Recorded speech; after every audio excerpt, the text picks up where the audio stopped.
Welcome. This will be my video on the 1982 Conan the Barbarian. The movie's rated R, so will this video be. I'm going to start with a review that's going to have zero spoilers, and then I will get into what I call the thought section, where I spoil everything about this movie, but no other piece of Conan media. Now, as many who watch my channel already know, I am very far left. And this movie, in some ways at least, is very far right. So I, of course, have some issues with it. But it remains a guilty pleasure that has me from, like, the fucking first few seconds and throughout. Like, this is a movie I must have watched at least a dozen times, and most of those were within 3 months. Back when I first watched it, about 23 years ago, thereabouts. And yeah, I'm going to talk about both the good, the bad, and the ugly of it. And yeah, most of the political stuff is going to be in the thought section because it requires spoiler discussion.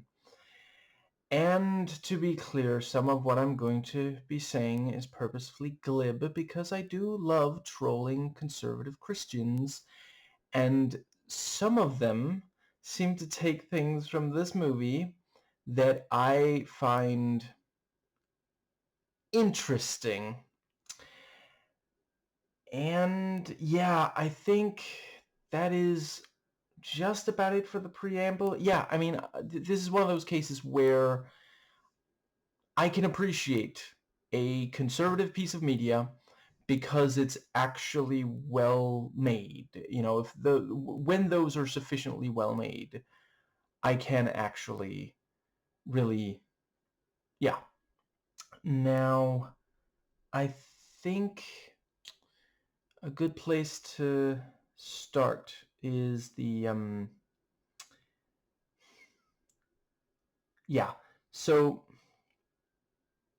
I want to make clear, I have not read any of the Conan stories.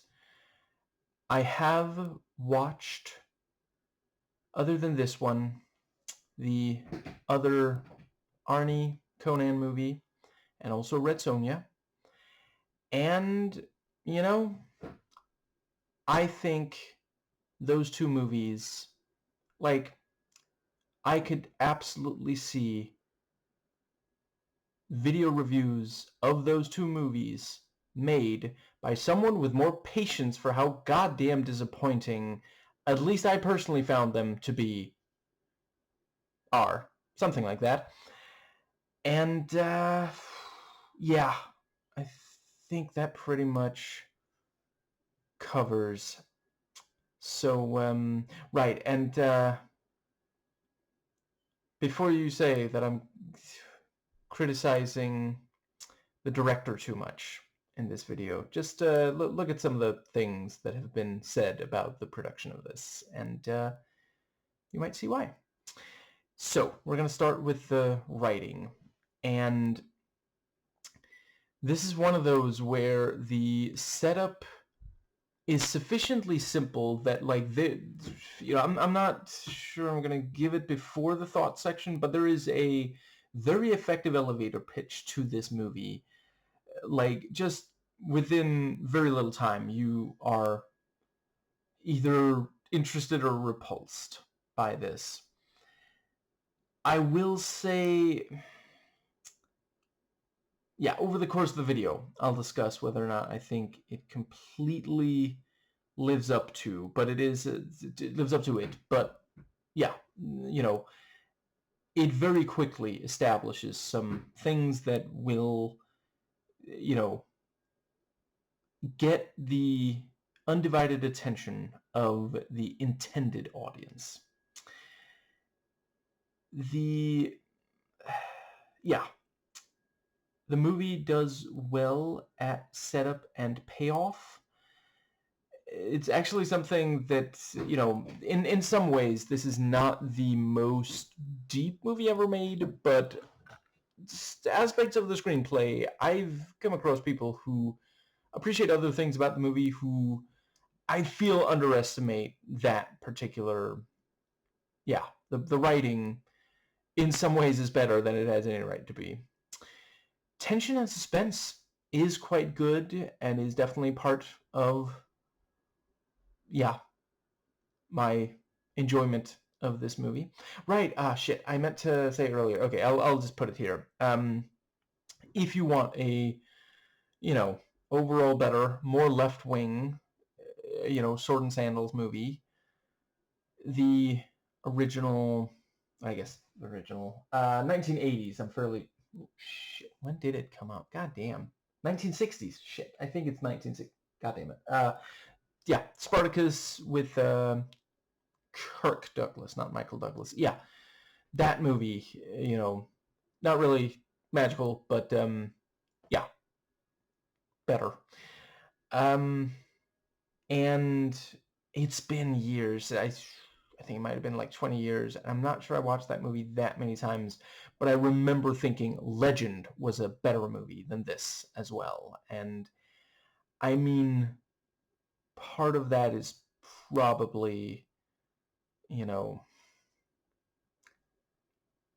one actor in particular who,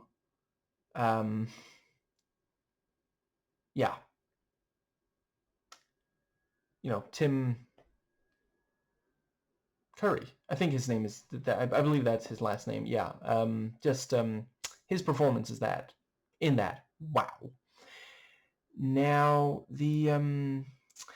so this movie, when it comes to psychological accuracy, I definitely appreciate there are parts where it really gets that right. Now, it definitely, so it stays true to itself pretty much entirely throughout.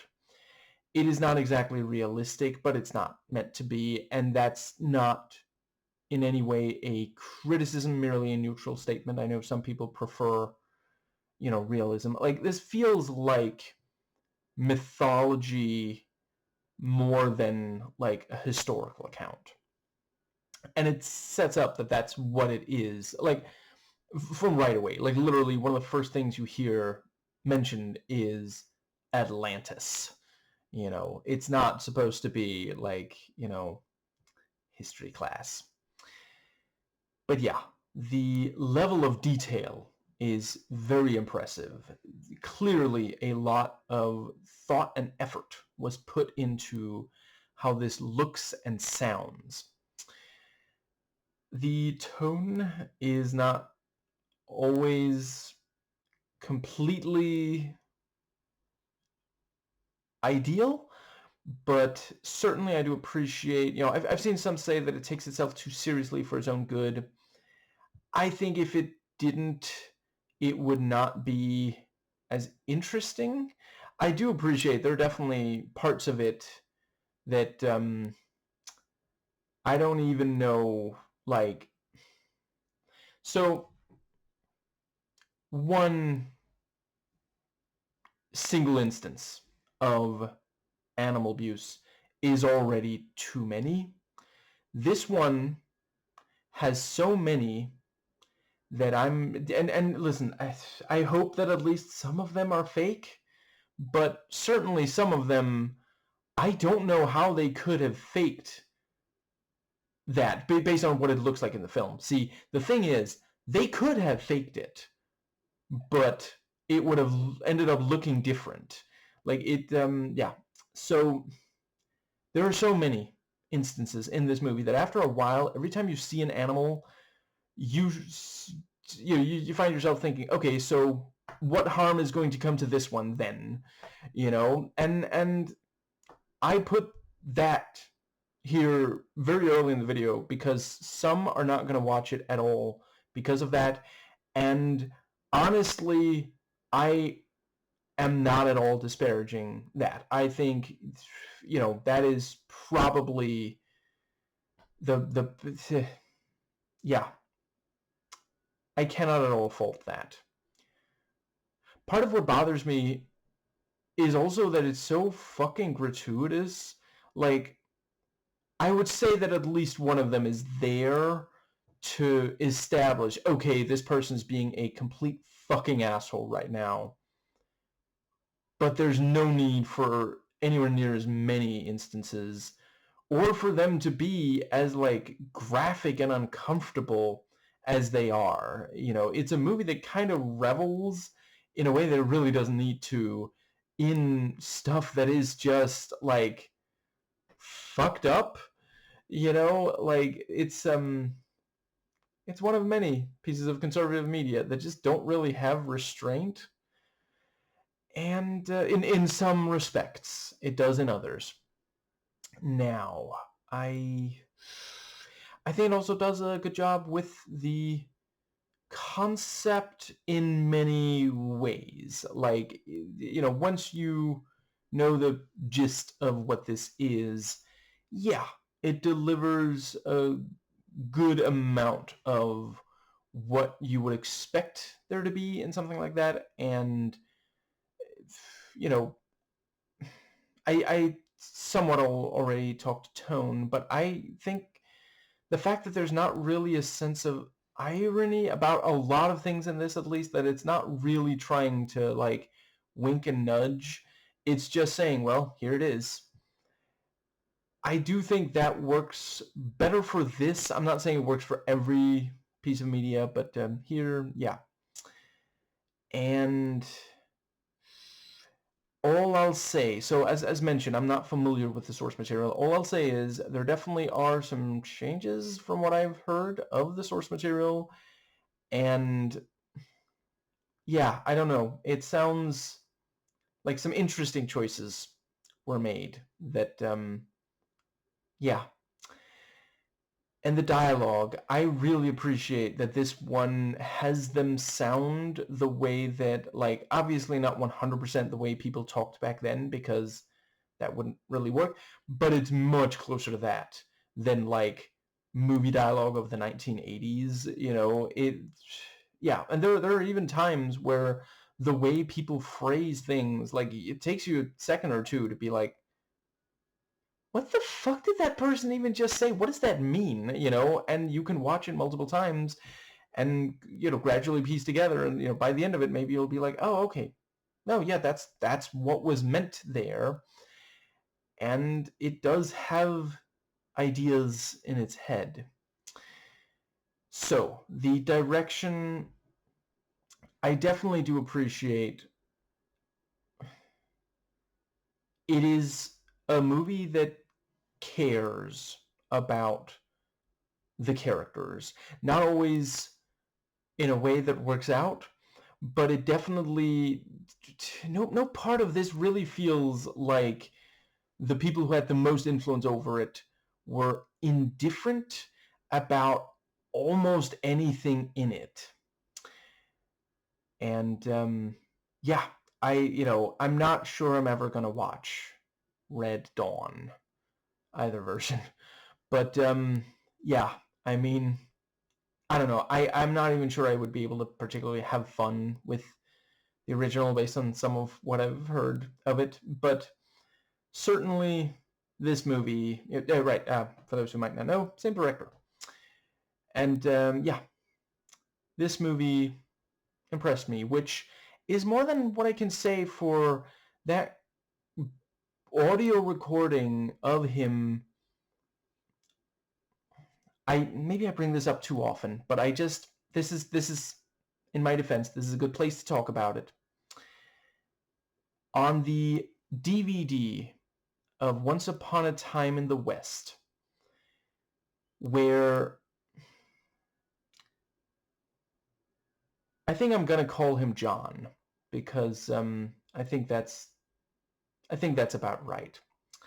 I'm going to address him by his first name. John,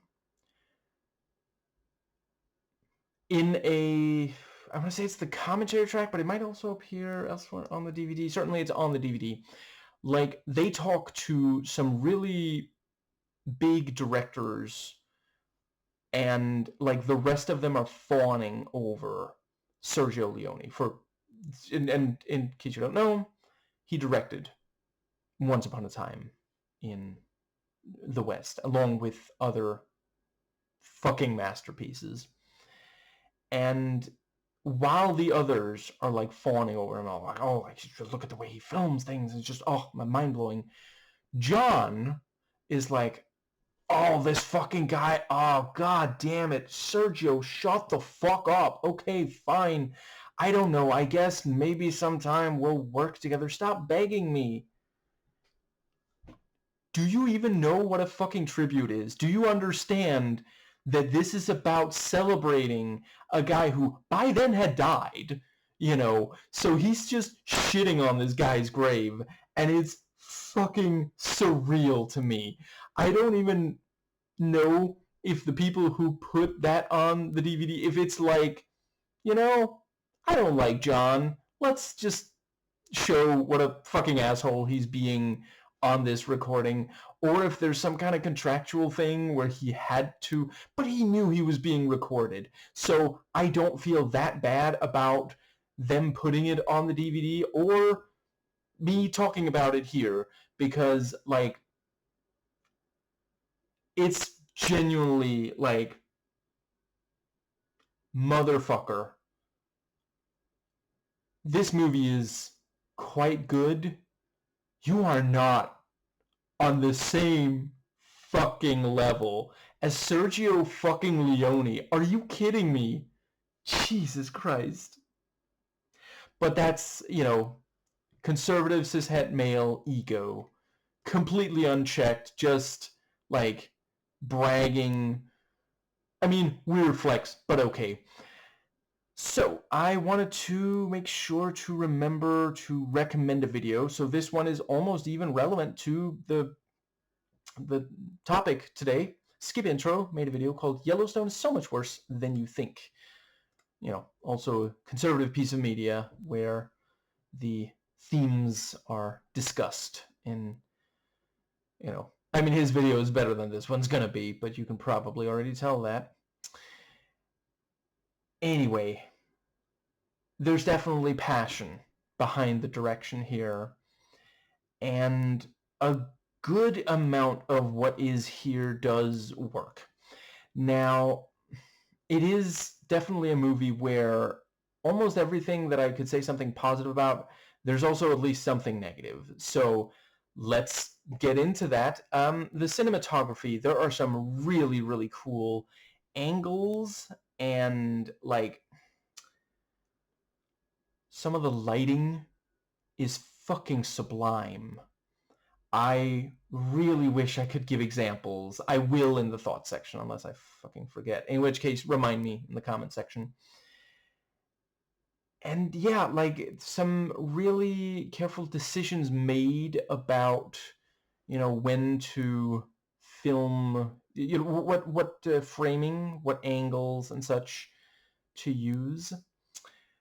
The editing is also, you know, right. So yeah, the negative.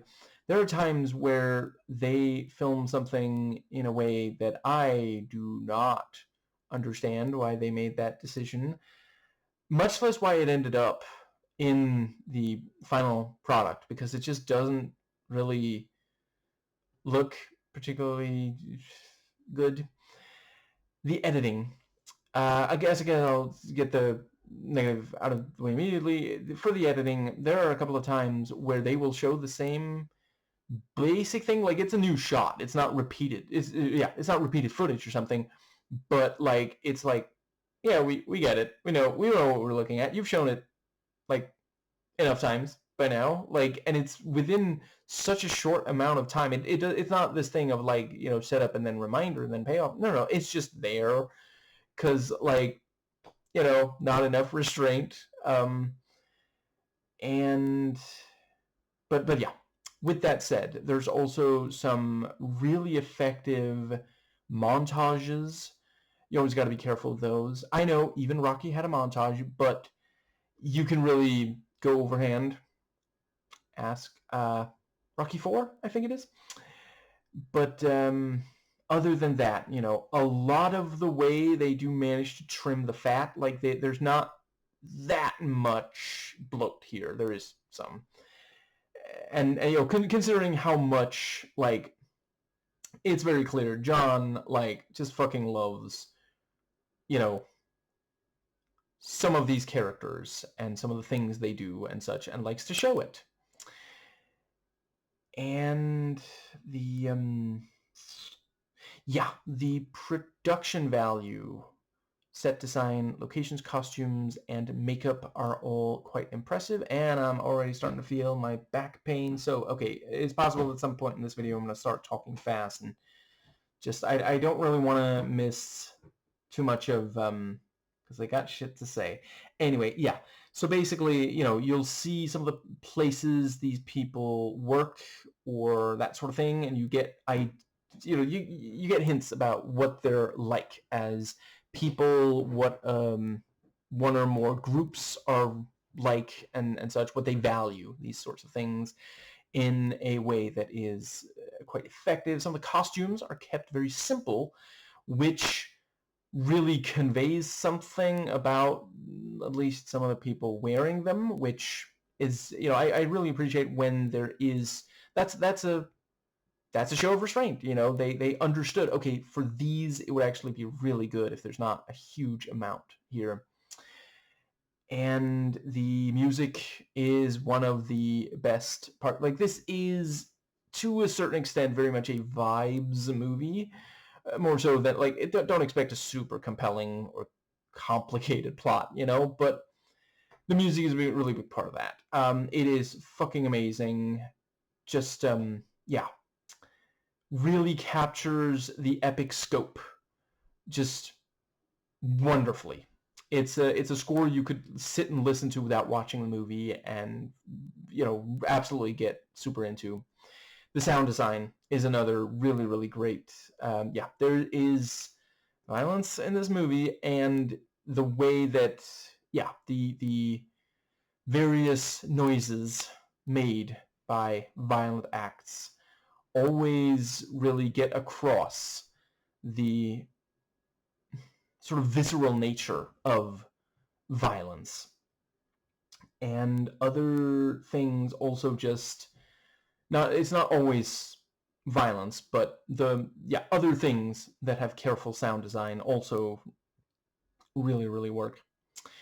Now, I think that does bring us nicely to, so yeah, the characters. So they do a good job of not having them spell out why they do what they do or what their motivation is. Like, you get just enough that you understand who they are as people, and there is at least one who is dynamic, and I quite appreciated that.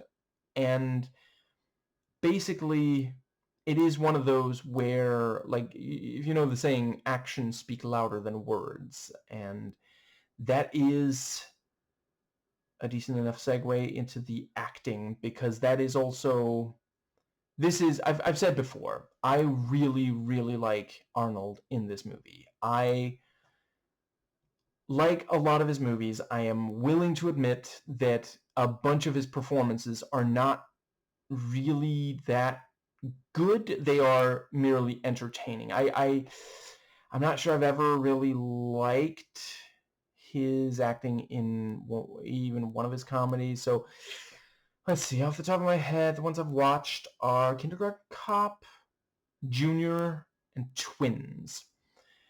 Now, this and The Terminator, I do think he really knocks out the park. And I know some people say, oh, you know, it should be easy for him. Not really. Like, neither of them are as, like, affable as he is in, like, interviews and such. Like, it really doesn't seem like this, the way he plays Conan and the Terminator are particularly close to what he's like in person. You know, like, you could definitely say that there's a lot of charisma to his Conan, the way that there is to his, you know, yeah, the way he comes across in interviews and such. But it's a very different one, you know. Like, I'm not sure I've really come across. I haven't read everything about, but when I, hear about people who've worked with him, they always talk about, oh, he's such a nice guy. He's so generous. He gives advice, and, sometimes the wrong advices, but, he seems like someone you'd want to, befriend. And Conan, it's more this kind of intensity, and this is also one of those movies, I don't know if this is something that they thought that much about, or if it was just like, well, that's how the script is, but he doesn't always talk as much, and yeah, and that is sometimes where his acting is the best. Like, this is something I've also said of Jean-Claude Van Damme, when they are just acting with their face and they're given a role that really works for them, and yeah, so since I've already talked about Arnie's, briefly, Jean-Claude, like, it's stuff like, gentle badass or fucking absolute monster who's just like the absolute worst, most evil person in the world. When they have roles like that and they're not given too much dialogue, and I mean, with Jean-Claude Van Damme, it's perhaps also just maybe, especially if the dialogue is in English, he is never going to be able to speak. In a lot of his movies, he was not able to speak. I haven't watched enough of his most recent stuff to say if it's still the case, but in like his 80s and 90s, he just didn't speak it quite as fluidly. No, I didn't mean to say fluently. As to make for particularly good acting. Like, it always seemed like he was struggling at least a little bit with the words. But as soon as you have him just not really talking, Universal Soldier is one of my go-tos. Like, the part where he's sitting and eating, for example, or when he's being asked questions and doesn't seem to know the answers. There's generally some pretty decent acting there. Now, other than that, this is one of those movies where there are characters that don't have a lot of screen time. I'm not going to give away which, but despite that, they still make such an impression. Like, when a while passes between two viewings for me of this film, I completely forget how much some of these actors even appear, because they just, I remember them so distinctly. And yeah, I mean, I probably don't have to tell you that Max von Sydow and fucking James Earl Jones are just masterclass, but it bears repeating. And these are actually, I suppose, I don't know, Sydow has done better. I think this might be my favorite, like, live action James Earl Jones performance.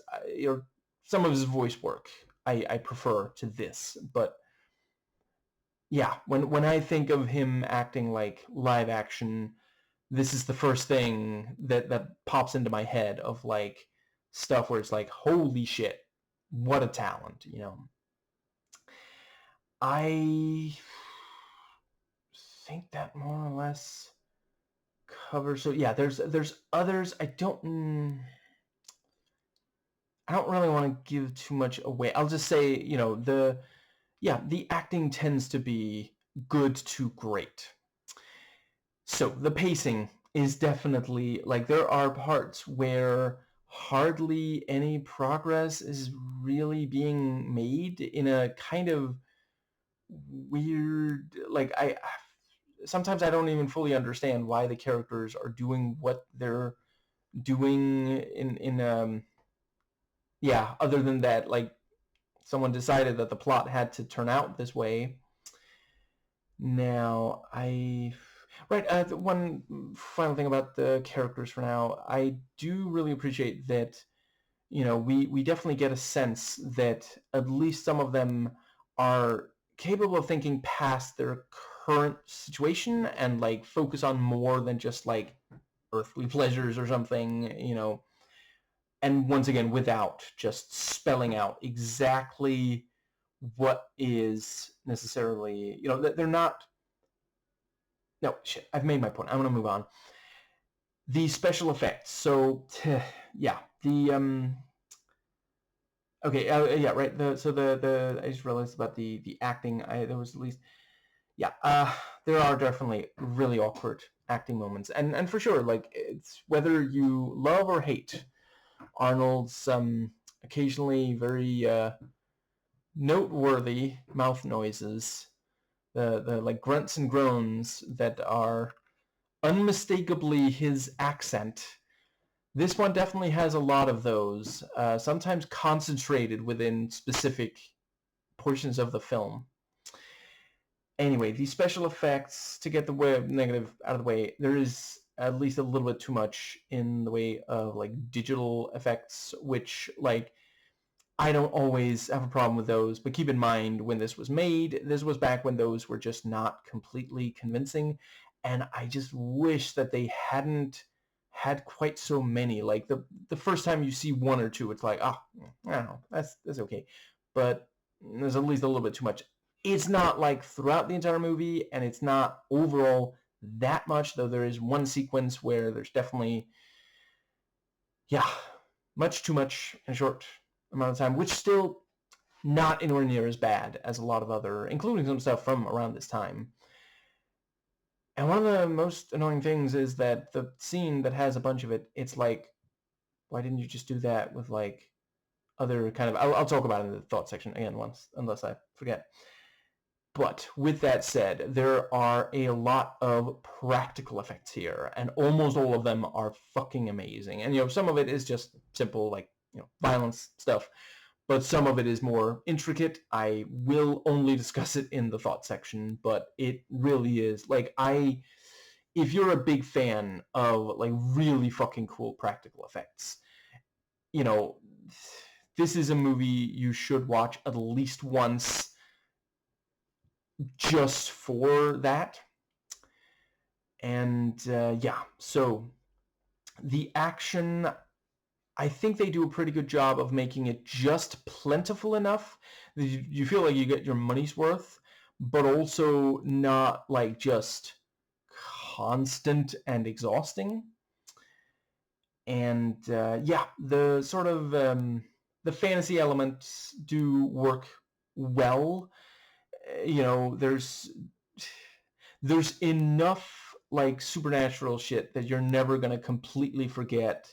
You know, as mentioned, this is essentially like mythology, you know, but also not so much that you find yourself just sitting there waiting for them to move on to something else, because it's not really like purely about that, you know. And in fact, one of the themes here is the supernatural versus the natural. And yeah, I think that does get us to, so yeah, some of the reasons that it has an R rating are definitely something I'm going to discuss in the thoughts section. This is not for the faint of heart. And yeah, I guess that does pretty much bring us to, so yeah, you know, overall, you know, I know I've said some negative things here, so maybe you'll be surprised, but overall, for me, this is 8 barbarians doing their thing out of 10. And that brings us to the thoughts section. So I am going to spoil absolutely everything in this movie. I'm not going to explain enough that you're going to be able to follow it if you haven't watched it. So you have been warned, and let me just start with noting that female characters in this, there is a tendency towards having them be, you know, conventionally attractive, sexualized, sometimes against their will, you know, facing violence, frequently not at all in, you know, like it's one thing if it's like, oh, you know, she's a warrior, sure, you know, but yeah, times that is not the case. It's just that she's being, brutalized, maybe even killed. Over the course of the movie, Conan has sex with 2 women and rapes 1. And we see at least some nudity for all 3, I think. I will say, right, just briefly, so this is the first time I've watched it in, a bunch of years, as mentioned. I watched it on Disney Plus. I don't think they edited anything out, because certainly certain, there were things that, like, they did not hold back on the cannibalism, for example, but as far as I recall, but as far as I recall, it was the same as back when I watched it, back then. So yeah, when I watched it, we didn't see the rape. It's basically just off screen, but yeah, that's still, yeah. So obviously it is a movie that has a bit of a misogyny streak. And let's see.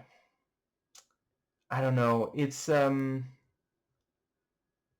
yeah, I have more things to say on gender in this movie, but I also want to not get too, yeah, let's briefly talk race. So it's severely fucked up that one of the only black-skinned individuals in this is that first slave, who does not even get lines. And I appreciate that at this point in the movie, neither has Conan, but Conan has been humanized, and this black slave never is. Like, it's the ridiculous propaganda stereotype of, like, oh, black men are brutes, they're animals, and they will just fucking murder white people. And it's just like, why not just have either more personality or not have it be a black person? And I do appreciate Conan does also, a bunch of the people he fights are white, but the black one, sharpened teeth, and you really get this, like, yeah, animalistic sense to, like, think about how, some of the ones he fights who are white are, like, yeah, it's kind of fucked up, but, like, some of them, it's like, oh, but, you killed the snake that they really cared about. So it's like, oh, okay, I mean, fucked up, but it is still that they would, fucking murder someone over, like, yeah, the brutality, I mean, is excessive there. But we still, like, that means that this is an individual who's capable of caring, though perhaps not for a human being, but at least an animal. But this black slave, yeah. And let's see, yeah, I think I'm gonna try to do some more or less chronological scene by scene. So yeah, like, the opening, this is a movie that fucking opens by showing a sword be made almost in real fucking time. Like, they show so many different parts of the process before we meet any character, let alone the protagonist. The sword is more important here. And that just immediately really conveys, yeah. And, we're told, well, yeah, the sword, yeah, you have the entire, lore thing, which, I always appreciate when when a movie is able to make that feel natural, because it's the kind of thing of, like, well, okay, you need to know this. You need to know that Conan has been told this and is, like, trying to figure out, if he, how much he believes in this and such. And so to see his father tell him and see him listening attentively, that really works. Especially because it leads directly into them being attacked and his father and people being either killed or enslaved. There are a number of movies which will at least build towards, maybe even be somewhat sensitive around the subject of fucking child slavery, but I don't know, this one just like, no, here you go. There's like a dozen of them and they're being marched, and we see them march for more than just like, it's already an uncomfortable image. Like literally all you actually had to do was show like one be chained and then have the camera pan and we see several more. But no, we have to sit there and watch them fucking march. Like, Jesus fucking Christ. And yeah, I think that does bring us. And yeah, we have the setup and later payoff of, you know, Thulsa Doom. One of my favorite fucking villains. He is so unbelievably, like, just, there is this creepiness to him and this like sense of authority. Like when you look into his eyes, you do get the feeling that people would be mesmerized by him, you know. And yeah, basically he is able to hypnotize Conan's mother. And later, you know, at the end of the movie, he tries to do the same to Conan, and for a little bit it works, but then he snaps out of it and, you know, is able to kill him. But the fact that, yeah, so a little bit more about gender. In this movie, women are damsels in distress, powerful warriors, somewhere in between, or like witches that give information, fuck Conan, and then fuck off. And like, once again, I appreciate it's supposed to be like mythology, and there definitely are stories. There are stories significantly more fucked up than anything in this one in mythology. I appreciate that. I think we can, you know, appreciate a lot about mythology. It helps us understand how people thought, how people tried to make sense of things. But the fact that there's just a difference between, you know, reading that, hearing it, and then seeing it in live action in something that isn't really like, you don't actually need for like, once I appreciate she needs to be there to give him information, you know, because like that's how he finds out what city to go to, you know, that's important for the plot. But the fact that they fuck in order for her to tell him, and then you also have her, you know, flying around and just like, it's, I really think that this movie could easily have just had this kind of like, he does some favor for her and she rewards him with information, and then as he's leaving it becomes clear, oh, she's like a witch, you know. But yeah, moving on. The yes, I think that does bring up, so I definitely do want to talk about, so yeah, Conan, you know, I think the montage of him fighting really works, and he, you know, he gets a lot of blood on him. He really enjoys being rewarded with positive attention, and it is a very striking contrast to him as a child sitting there attentively listening, you know, oh, the gods, and, you know, we're nothing compared to gods and giants. And then later, you know, this is how he, you know, and then it of course culminates in him giving that infamous monologue about the best, what is best in life, you know, which is so fucked up that the guy actually fucking frees him, you know. And the thing is, and I it felt right to do this movie now, that, so right now we have conservative Christians in America.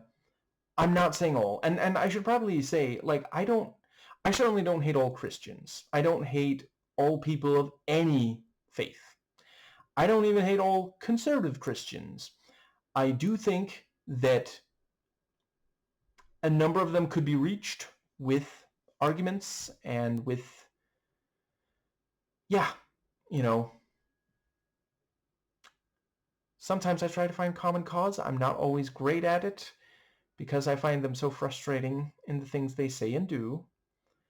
And sometimes I've tried to find common cause, and they have refused to listen to reason, even when I could see in their eyes they clearly understand what I'm saying, but they did not want to admit that someone on the left had understood something that they hadn't fully.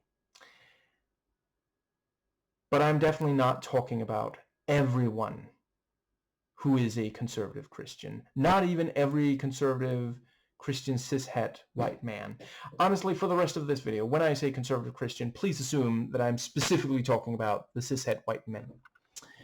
But there are some of them who are happy that Trump's actions in Iran, I hesitate to call it a war for reasons that, I don't know, I hope are obvious.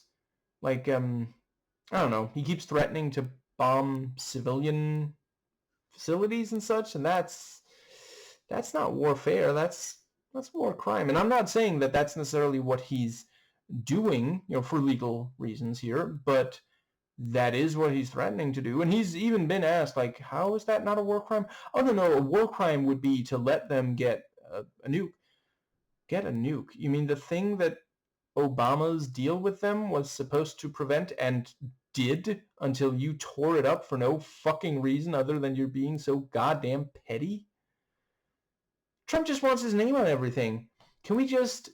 Is it possible to, like, hypnotize him and make him see every name as his name so he stops, like, just fucking up things that work, like, that worked for that reason? Like, listen, I'm not saying Obama is, like, flawless.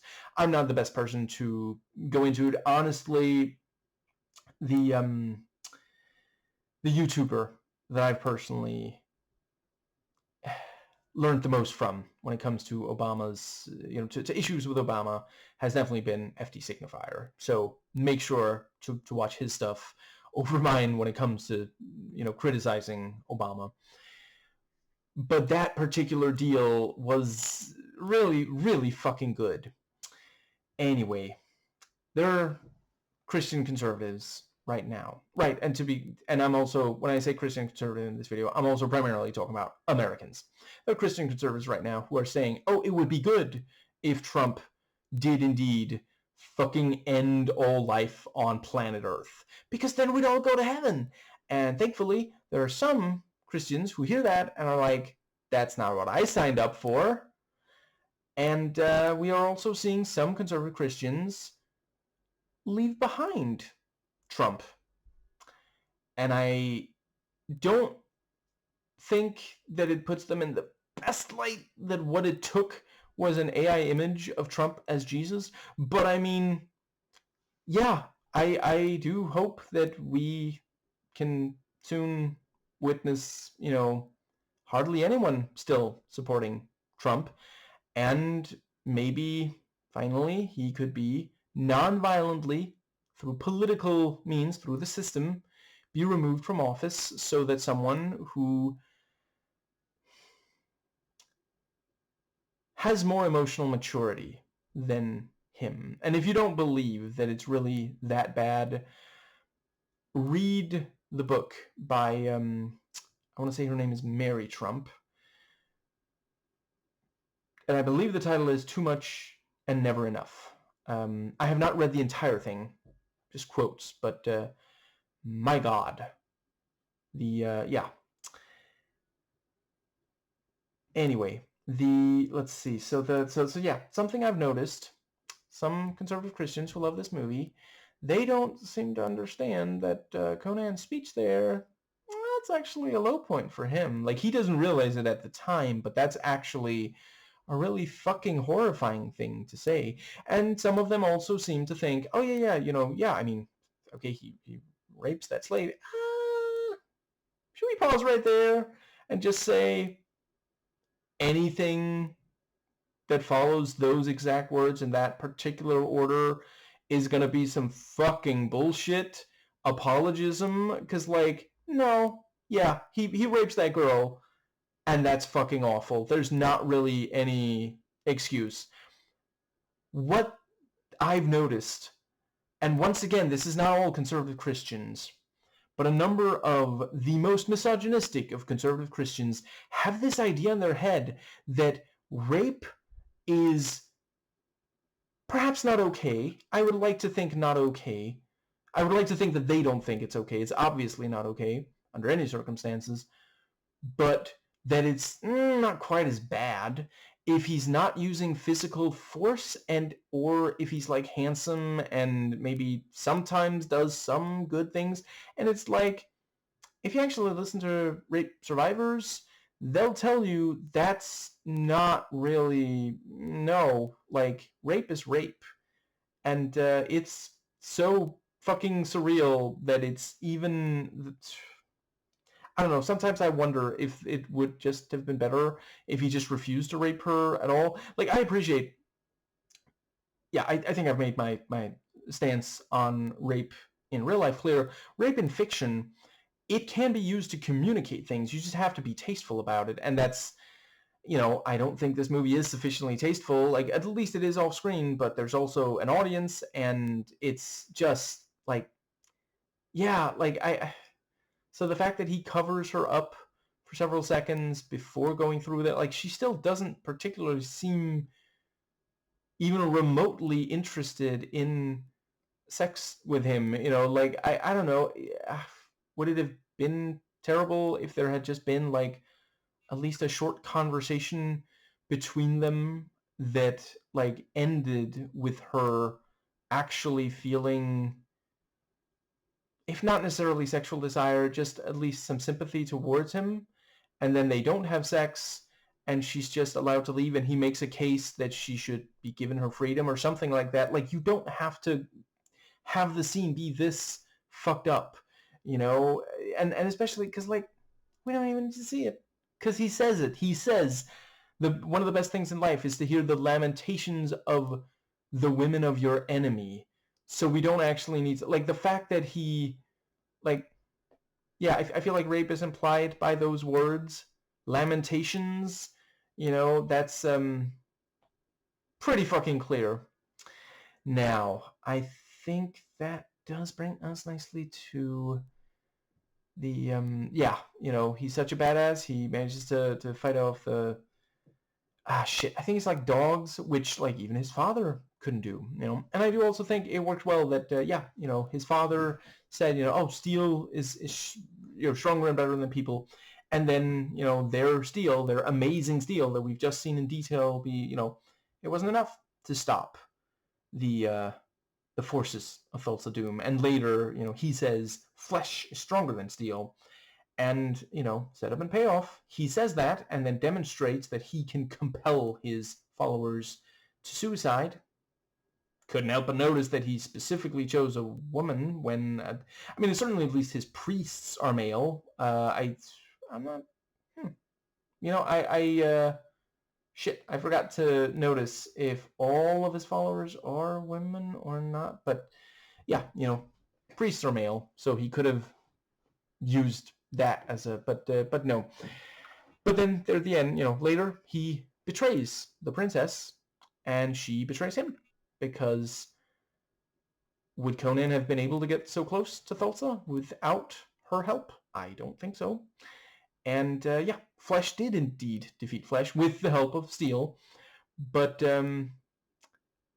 yeah, he thought that he, in his arrogance, Thulsa Doom thought that there would never be a consequence for him treating the people he views as beneath him, as if they truly are beneath him. Now, I think that does bring us nicely to, so yeah, he meets the thief Subutai, and once again, like, this is an area where I've seen some underestimate the writing, because like I've actually encountered someone who's like, well, why does he free him? Well, look at the exchange though. Conan says, what makes you think I'm going to help you? What makes you think you're going to eat today? And he says, I want to die fighting. I don't want to just be chained up here and eaten. That's how Conan views, he also believes that fighting is part of, yeah, so that explains that, and that's why Subotai spends the rest of the movie so devoted to Conan. Now, that brings us to, yeah, so they go to the city, and this is one of those places, or is it village? Whatever. Zitara, I think it was called. No, I don't really have more to say about the witch scene. It's just, yeah. But yeah, that's also a scene where there's a little tiny bit too much of the visual thing. Oh, right, it's actually the first one I've talked about in detail. But yeah, I'll just very briefly talk about it. So the other one, it's when the spirits are trying to grab Conan, and yeah, his two companions are making sure they can't. Like, why not just film human actors in like costumes and such, and just do the like what's it called? Like, make them see through. But no, instead we have at least some animation, and it just never looks completely, it always draws attention to itself in those instances. Let's see. Yeah, I think in the witch scene, if it had been just a little bit at the very, the first time we see some visual effects there, I thought it worked, but then it just keeps going for several more seconds, and it just, yeah, we realize that we're looking at a special effect. Anyway, I think that does bring us to, so yeah, and they're going around. I do think they spend too much time just walking through this place and just like laughing at people who have faith. Like, I get that that's where Conan, it's a character moment.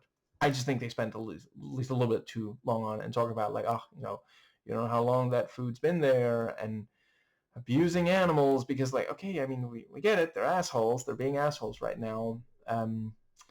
But yeah, eventually they do, go to rob the place.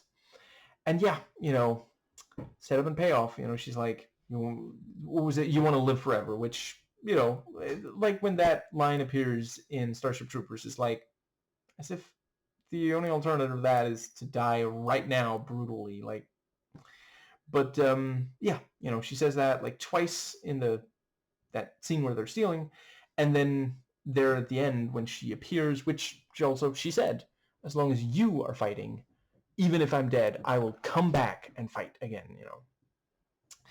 But yeah, so they break in and steal. I do also think this is just one of those scenes where it's like, why doesn't she get to do more? Like, okay, she kind of fights off some of the priests and such there at the end, but it's like, would they really have been able to catch up? Because yeah, Conan and Subotai got such a head start that didn't really feel necessary to me. But she does get some really cool action later in the movie.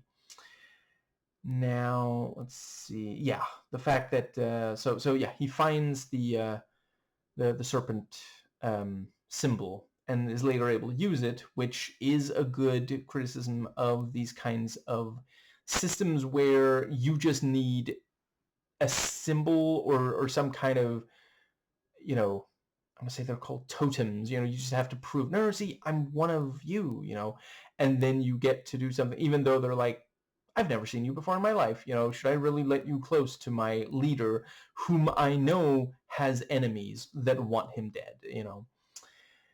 And yeah, he grabs the big ruby, and it's like, boo! Aladdin told you, don't touch anything. And the big snake coming alive, and it's specifically when the sweat drips on it, like there's some kind of, it needs something living to come to life like that. Really, really cool. And yeah, listen, sue me, throw me in jail, throw away the key. I'm not made of stone. I can't hate giant fucking animatronic snake being like, partially like the it's impaled so that to keep the, keep your mouth shut, and the fucking head chopped off. Like, I'm sorry, that's fucking cool. And let's see, I in general, and yeah, enjoy in general the snake theme. I think it works quite well here throughout the movie. And yeah, so they escape, and so she wants the big rock, and he like stops her from taking it and then gives it to her, and then they have sex. And I don't know, I feel it's a tiny bit close to this thing of like, women just want shiny things, the shiny thing and all shiny things. But we do also appreciate like the reason why she's so devoted to him later is the fact that he wants to save the princess. And yeah, I don't know that I have that much to say about the Sydao scene. Like, apparently he gave Schwarzenegger tips on acting, which the latter really appreciated, and that's super fucking cool. Like, there's so many people who'd be like, fucking bodybuilder, Jesus, what has my career been reduced to that I'm acting opposite of it? Like, give him a chance, because like, I'm not saying that Arnie's like perfect. Definitely some issues with his fucking politics and some of the way he's treated some women.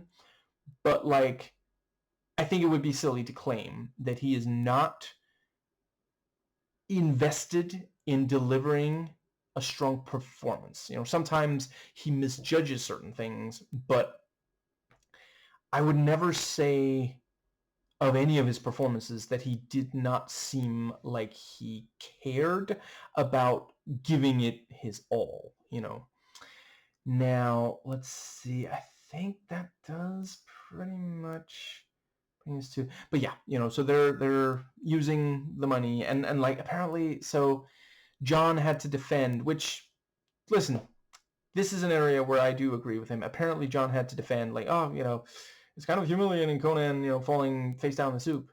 And John had to tell him, yeah, he's drunk. He can't handle the wealth.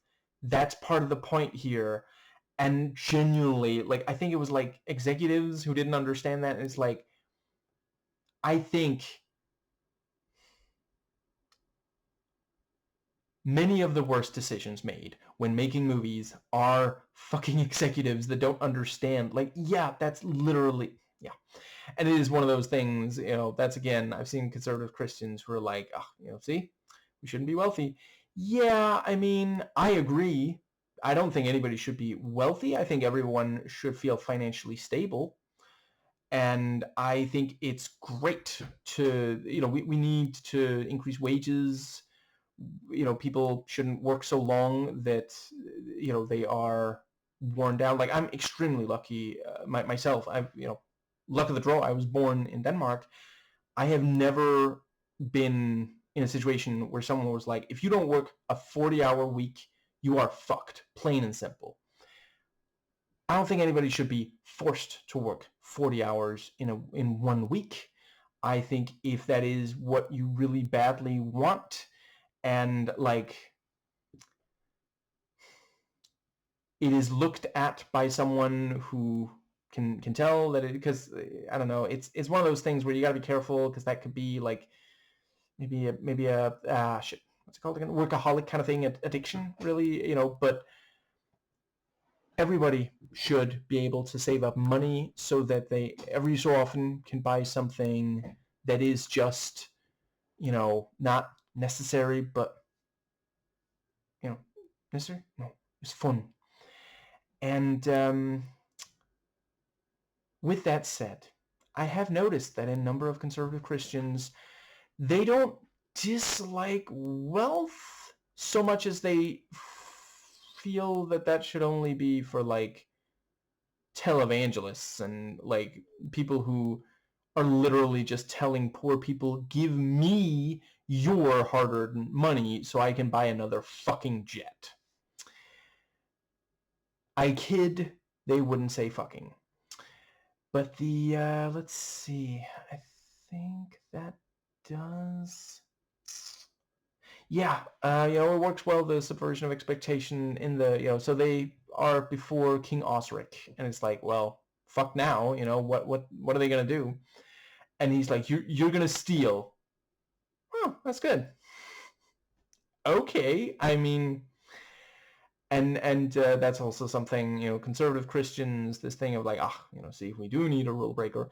Yeah, sometimes we do, and sometimes When we do, conservative Christians are the ones saying, oh, I don't know, I think we should follow the rules here. See, the first time I heard that there are Christians who will literally not just believe, but say that this is how it should be, say that it is more wrong to lie, because the Bible says so, than it is to tell a Nazi at your door that you are hiding Jewish people, even knowing that they're going to be fucking genocided. So, yeah, I'm sorry. You know what? I don't agree that all rules, there's a saying that goes, rules are meant to be broken. I believe rules are meant to be understood. And once you understand them, then you can decide whether or not that particular rule should be broken. I do not think that no rule should ever be broken, but I definitely also don't think all of them should just be without comprehension of why that rule exists. What's the deal with a little pot? Props if anyone actually fucking remembers that joke from that show. From 20 fucking years ago. Sometimes I make myself feel old. But let's see, I think that pretty much brings us to the, yeah, and also the bit where, I thought there were 3 thieves. Oh yeah, the last one was killed. Eaten by a lion. Eaten by a lion? Oh, he came back. The one who was eaten by a lion. But yeah, like Sadao and... I can't believe I'm blanking on his name. James Earl Jones are both, like... Sometimes I forget how fucking little they're actually in this thing. Like, I always remember, because they make such an impression. Just absolutely amazing. Now, I think that does bring us to... So yeah, they talk about like, oh, let's just keep the money and not, and he accepts that they're not coming with, but leaves to, do other things to save the princess. And let's see, I think that is where we have the, right, it's also great when he gets the sword, which apparently is supposed to be from like, an Atlantean, which is just fucking amazing. I love that. Right, so I said in the review itself that this movie gets me from like, 1 second in. I didn't want to give it away, but to specify, yes, it is the fucking drum. It is the wording and delivery of the fucking opening, just like, since, what was it, the oceans drank Atlantis dry, or something like that. It's like, wow, what a way to open it. Just like, no, oh, hey kids, this is gonna be, kind of, it's gonna be a lot here, so just strap in. Like, just know, like, Atlantis, yeah, Atlantis, just like, yeah, we all know that Atlantis existed, and that's the whole, Jesus fucking Christ, yeah, and that's some of the conservative Christians who love this movie, that's, yeah, they do believe in Atlantis, among other, conspiracy theories. So, yeah. Once again, I think it's really cool as, like, a mythological thing, but if we're actually believing that such a thing, that's...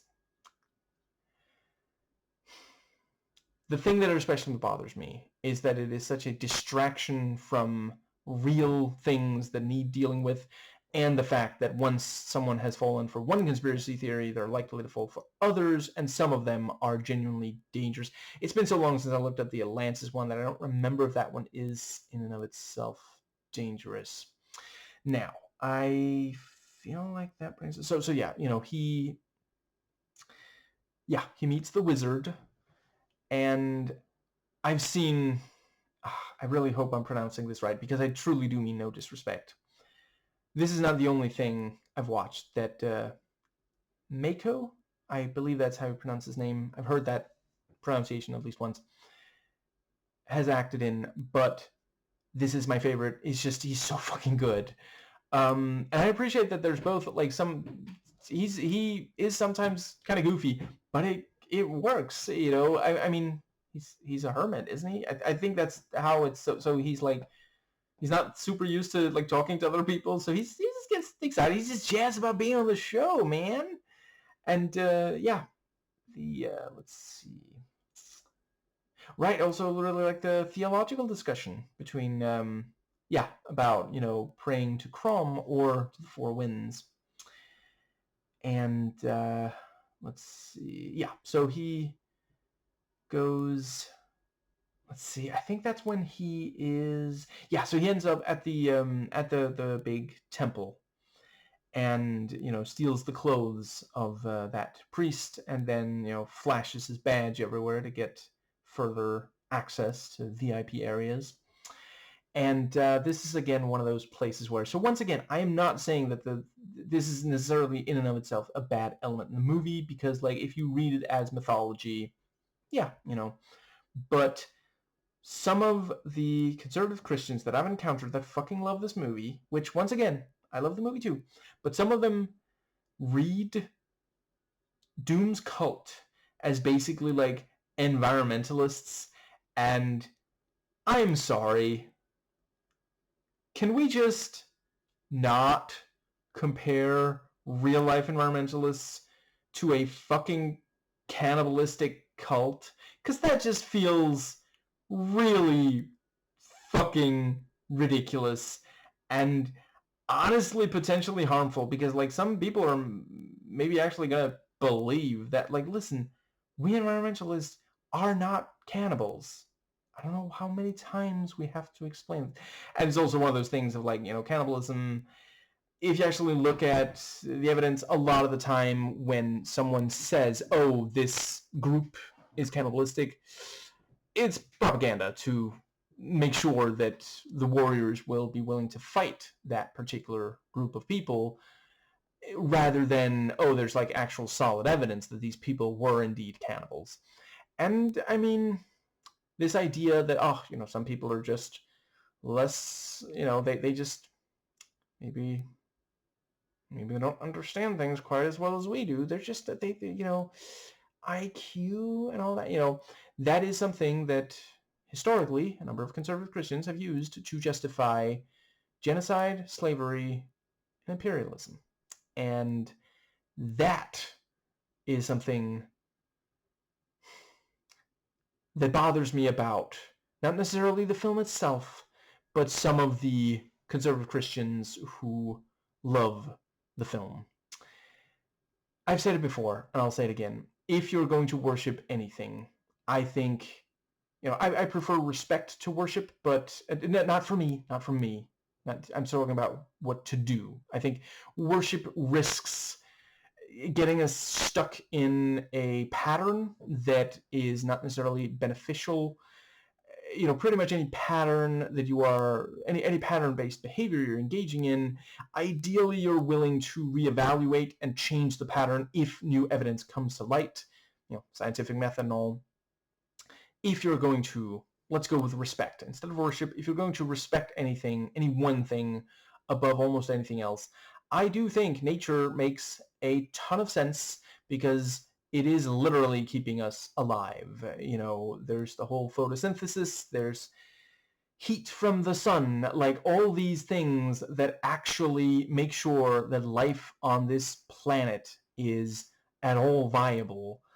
And then you have conservative Christians saying, like, no, let's just, you know, get a bunch of oil and pollute and not care that, like, because if you actually look at it, look at how long planet Earth was doing just fucking fine, and then fucking industrialization and shit, and in a, like, comparatively very short amount of time, we've made the world, so, you know, climate change is very real.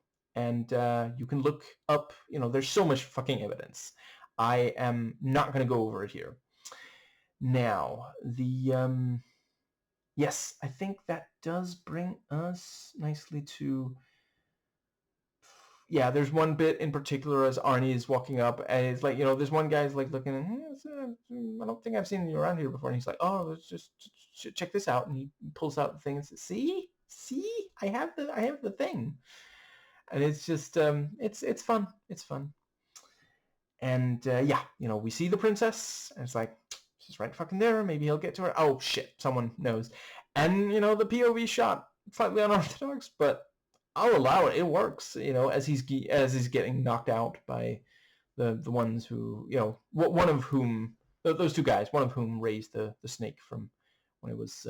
That's also a thing. Like, I've seen some conservative Christians who are like, oh, no, how could you possibly love snakes? Well, I mean, they're not human beings, obviously, but they are living things. Like, I don't know. I would not keep a snake as a pet, or a spider, or something like that. But it's like, I just try to stay out of their way, which is not super difficult for the snakes because I'm in Denmark.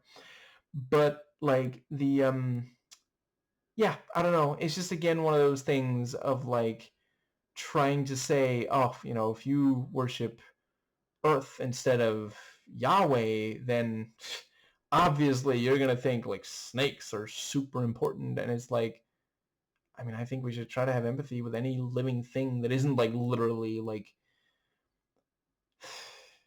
an insect or a germ or virus or something, but I do not feel terrible about, if one of those comes near me. Yeah, I will, get a vaccine, or, spray with bug spray or something, but outside of that, I don't know. I don't know. It sometimes feels weird to me, the way that some people will look at certain animals and be like, oh, fuck that animal. Why? Because it's dangerous. So stay the fuck away from it then. I mean, and listen, I don't blame people who hate dangerous animals if they live in a place where they literally can't stay away from them.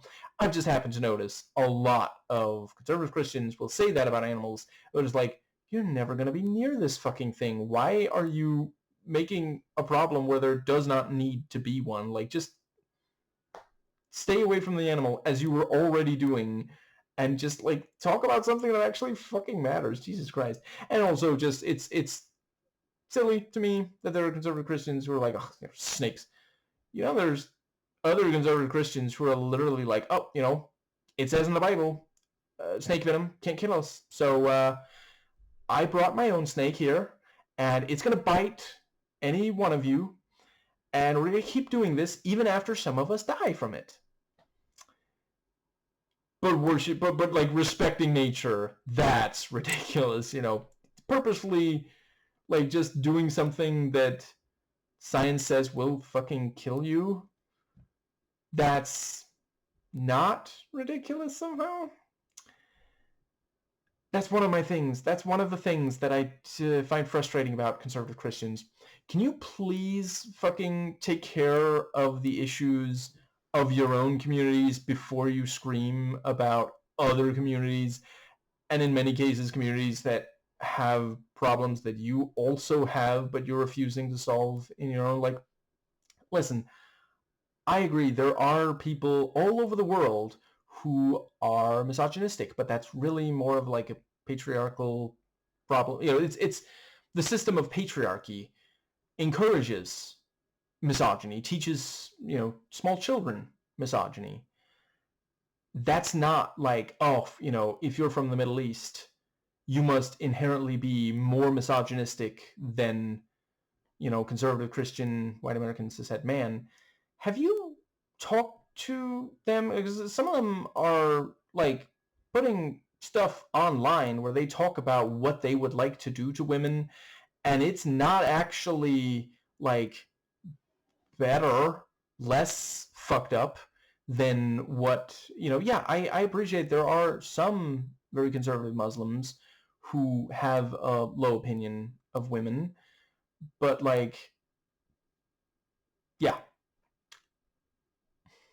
a lot of the worst things I have heard of for men who hate women, it has been cishet white male conservative Christians in America. And I'm not saying all conservative Christians, but yeah, those have been a lot of the worst.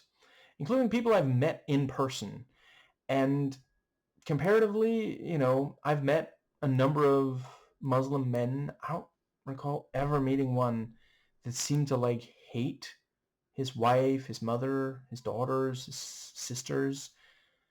Like a lot of them are significantly more loving. Like they actually seem to love their wives, which I think is also part of the thing. A lot of conservative Christians fucking hate their wives. They wish they weren't married, but they were pressured into, and instead of blaming patriarchy and conservative Christianity and capitalism, which are the reasons why you felt pressured into getting married, they blame women. Dude, do you understand that marriage in many ways are significantly worse for women than for men? And many women wish they didn't have to get married, and you're going to force them into marriage, let the system force them into marriage, and then you're going to yell at them for being born into a shitty system that you refuse to work with them to change. Just fucking unreal. Anyway, I think that does bring us to... So yeah, and Conan is crucified, which once again, I don't know. I'm trying to not just make this the section where I criticize conservative Christian fans of this movie, but I have indeed met ones that are like, oh yeah, this movie, Conan is Jesus because he is crucified and he does the right thing, and it's like he also rapes, steals, he abuses animals. Like, are you sure you want to claim this, this Conan as like a one-to-one Jesus allegory? Because I don't think you thought that one through. But then, they're the same conservative Christians who'll turn around and say, oh, we don't want woke Jesus. You mean biblically accurate Jesus? Is that what you're talking about? Because, like, listen, if you don't like the word woke, you don't have to use the word woke. But he was clearly quite progressive. Like, that's actually something I quite appreciate about him. As, I'm an atheist. I've never been a Christian. If I was ever going to be a believer of any sort, it would almost definitely be, I would probably be a Muslim. Once again, had so many positive experiences with Muslims, and comparatively, so few with conservative Christians. Again, I'm not talking about all Christians. I'm saying conservative Muslims that have immigrated here to Denmark that I've met in person, compared to conservative Christians who are white and native born here in Denmark. By percentages, greater percentage of the Muslims were just the warmest, most wonderful people I've ever met. And a bunch of the conservative Christians. I'm not saying all Danes suck. Not even all white, male, cishet Danes. Not even all Christian ones. But the conservative Christian ones, the ones that are the most intense. Yeah. I've made my point and I'm going to move on. Let's see. But yeah, and Conan is such a fucking badass. He, like, bites the fucking... what's it called? Vulture, and fucking murders it. That's, Jesus Christ. And I really do think it works well, the thing of, like, he sees Subutai and he's like laughing, and then it's like, oh shit, Subutai's gone. Oh my god, was it a fucking hallucination brought on by the intense heat? He is fucking dying. He's fucking dying, man. But no, he was just behind the, he was running up that hill and he was behind the dune briefly. Dune. And they both get him out of there and solve a crossword puzzle on parts of his skin. And I did appreciate, she says she's going to take the sacrifice because, like, she sees in him such a good man, and he actually inspired her to be better. And so that's one of those story types that I'm not always the most fond of. You got to be really careful when you have a story where the way for a woman to become a good person is for her to meet a man. That's like, don't, please. Yeah. I've met a higher percentage of the women and girls that I've met in my life. I suppose it's especially the case for, like, before I turned 18 maybe, but higher percentage of them were really patient, sweet, kind, would help someone in need compared to the guys of the same age. And yeah, there's a and to be clear, we are not engaging in fucking bullshit biological essentialism here. I'm talking about socialization. I mean that we men could learn a lot from the way a lot of women are socialized. And I'm also not saying there's something wrong with women who, reject that socialization. Now, the so yeah, I don't know. I don't love it here. I guess I'll just leave it at that. Anyway, I think that does bring us to the yeah. So they form a plan and talk about like, hey, we got to be careful not to and I do appreciate they're calling Conan out. They're like, you appreciate we can't be going after Thulsa Doom right now, right? We have to free the princess. That's what we're gonna do. And honestly, I think it might be my favorite scene, them infiltrating and managing to get out. And it's so well set up. You've got they all get into position, then, they set one of them sets fire to a thing to help distract, and then all this combat and yeah.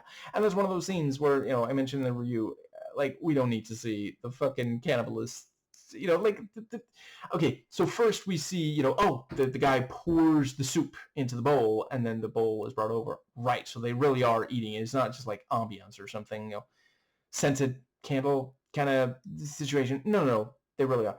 But then he lifts the ladle and just pours it back in the thing, and it's like, we already knew that it was cannibal soup. Like, and then not terribly long after, he like picks it up and there's like, oh, there's a cut off hand in the thing. And it's like, okay, you are in love with this fucking B-roll. Can we just move on? Like, what are you doing here? What is this? Just like, how is this not just like, yeah, on the fucking DVD or something? Why is this in the final movie? It doesn't do anything. I will say,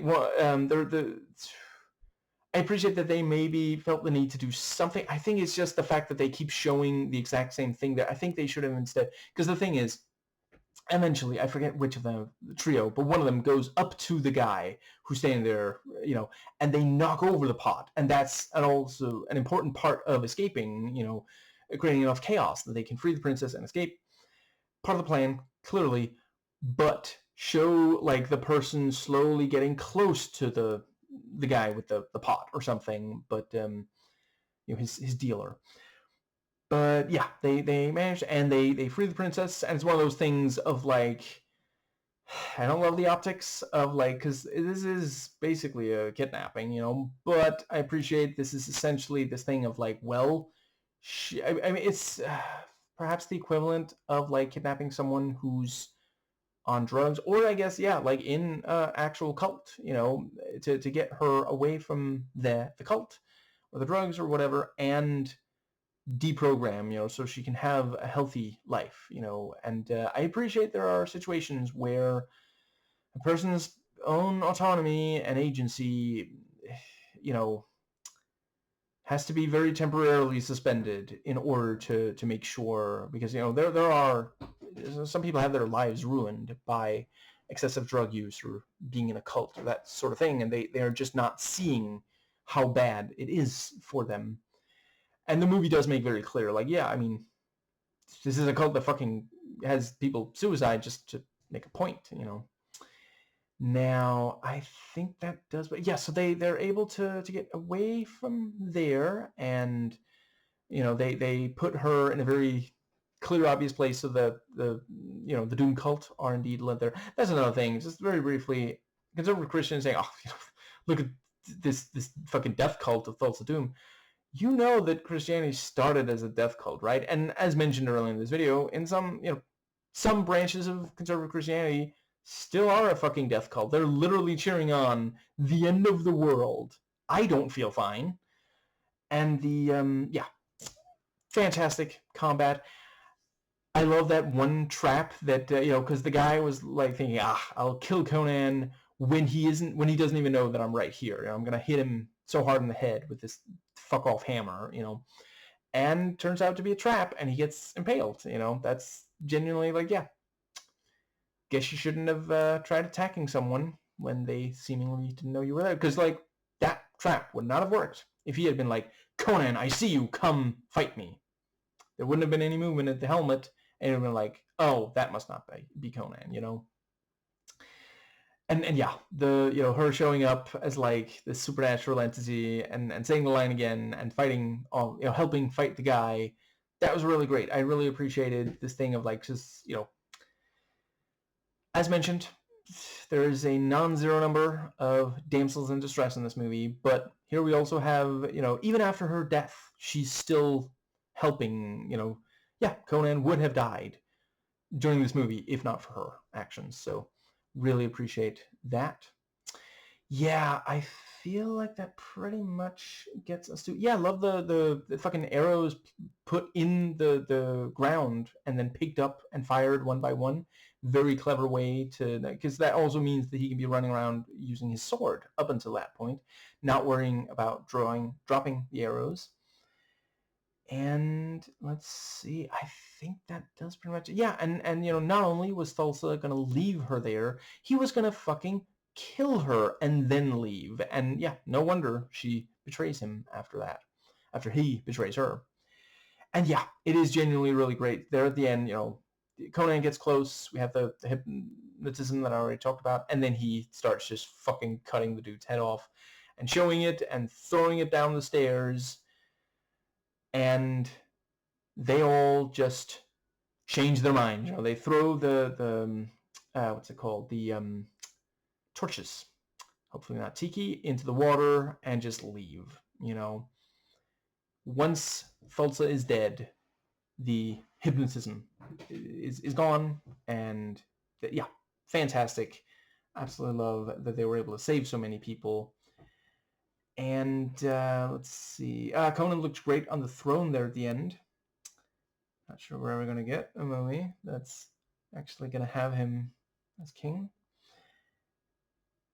I haven't actually watched the remake. I own it.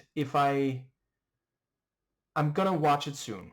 And if I think I have something to say about it, I will very, very strongly consider doing a video on it. But I'm not making any promises about a video about it.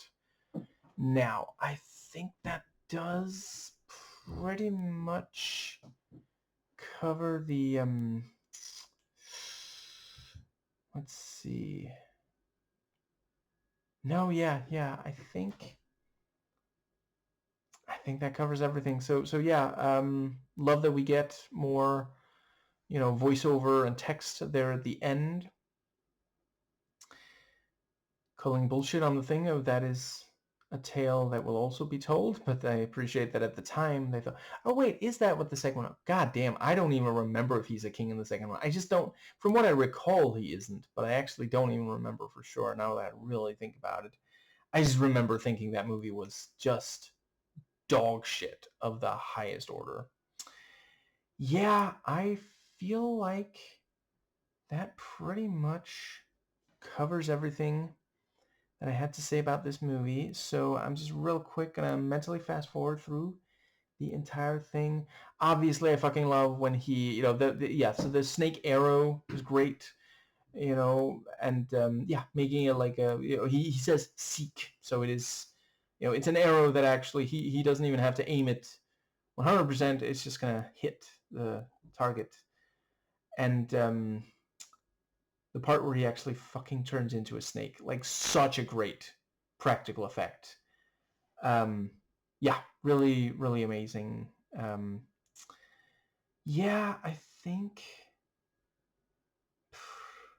I will close on. So yeah, it's been a little while since I last encountered, thank God, somewhat ironically, a conservative Christian fan of this movie spouting bullshit about it. But I have to wonder if today some of them look at the Thulsa Doom cult and think, see, that is how transgender, how they are. It's a suicide cult with, just like, yeah.